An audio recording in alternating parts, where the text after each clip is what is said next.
জাম খাওয়ার পর আপনি যদি 3টি খাবার খান তাহলে আপনার মারাত্মক বড় ধরনের রোগ হতে পারে। বর্তমান সায়েন্স অ্যান্ড টেকনোলজি অ্যানালাইসিস করে বলছে আপনি যদি জাম খাওয়ার পর সাথে সাথে 3টি খাবার খান তাহলে আপনার বদহজম, হার্ট বার্ন তথা বুক জ্বলা, গলা জ্বলা, অম্ল রোগও হতে পারে। তাই সতর্ক হয়ে যান। এই জাম খাওয়ার পর আপনারা 3টি খাবার সাথে সাথে খাওয়া থেকে দূরে থাকুন। প্রিয় দর্শক শ্রোতা, আসুন আমরা জেনে নেই কোন সেই 3টি খাবার যা জাম খাওয়ার পর সাথে সাথে খাওয়া আমাদের স্বাস্থ্যের জন্য ক্ষতিকর। নাম্বার 1 হচ্ছে জাম খাওয়ার পর আপনারা সাথে সাথে পানি খাবেন না।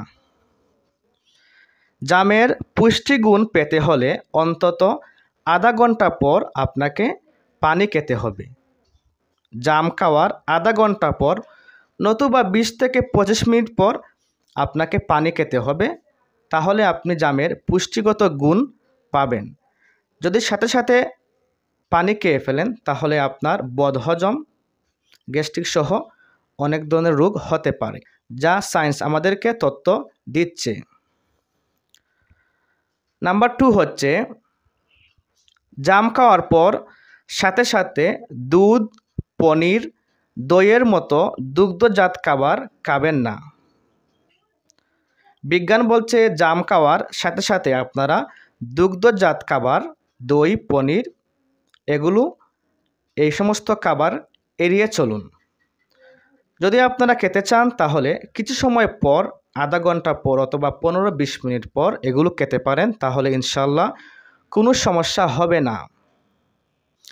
প্রিয় দর্শক শ্রোতা, 3 নম্বর হচ্ছে আপনারা ভুলেও খালি পেটে জাম খাবেন না। বিজ্ঞান বলছে আপনারা যদি খালি পেটে জাম খান তাহলে এতে আপনাদের বদহজম হতে পারে, হার্ট বার্ন অর্থাৎ বুক জ্বলা, গলা জ্বলা, অম্ল রোগও হতে পারে। যেহেতু জাম একটি পুষ্টিগুণ সম্পন্ন খাবার, এতে অতিরিক্ত পুষ্টি রয়েছে, তাই বিজ্ঞান বলছে আপনারা খালি পেটে এই জাম খাবার খাবেন না, কিছু একটা খেয়ে তারপর জাম খেতে পারেন। তো প্রিয় দর্শক, আমরা জানতে পারলাম এই 3টি খাবার খাওয়া যাবে না জাম খাওয়ার পর। আমি আবারও সহজে বলছি যে জাম খাওয়ার পর সাথে সাথে আমরা পানি খাবো না, কিছু সময় পর পানি পান করব। আধা ঘন্টা পরে হলে খুব ভালো হয়। 2 নম্বর হচ্ছে জাম খাওয়ার পর সাথে সাথে দুগ্ধজাত খাবার, দই, পনির ইত্যাদি খাবার আমরা সাথে সাথে খাবো না। 3 নম্বর হচ্ছে খালি পেটে আমরা কখনো জাম খাবো না। জাম খেতে হলে আমরা প্রথমে কিছু একটা খাবো, তারপর আমরা জাম খেলে আমাদের স্বাস্থ্যের জন্য উপকার। তো আমরা যেন এই 3টি খাবার জাম খাওয়ার পর সাথে সাথে না খাই, আপনারাও না খাওয়ার চেষ্টা করবেন। তো আজকের ভিডিও এই পর্যন্ত। আশা করি আপনারা বিস্তারিত বুঝতে পেরেছেন। আসুন আমরা নিজে সতর্ক হই এবং অন্যদেরকেও সতর্ক করি। আল্লাহ পাক আমাদের সবাইকে সুস্থ জীবনে ওনার ইবাদত বন্দেগী করার তৌফিক দান করুন। আমিন। আসসালামু আলাইকুম ওয়া রাহমাতুল্লাহ।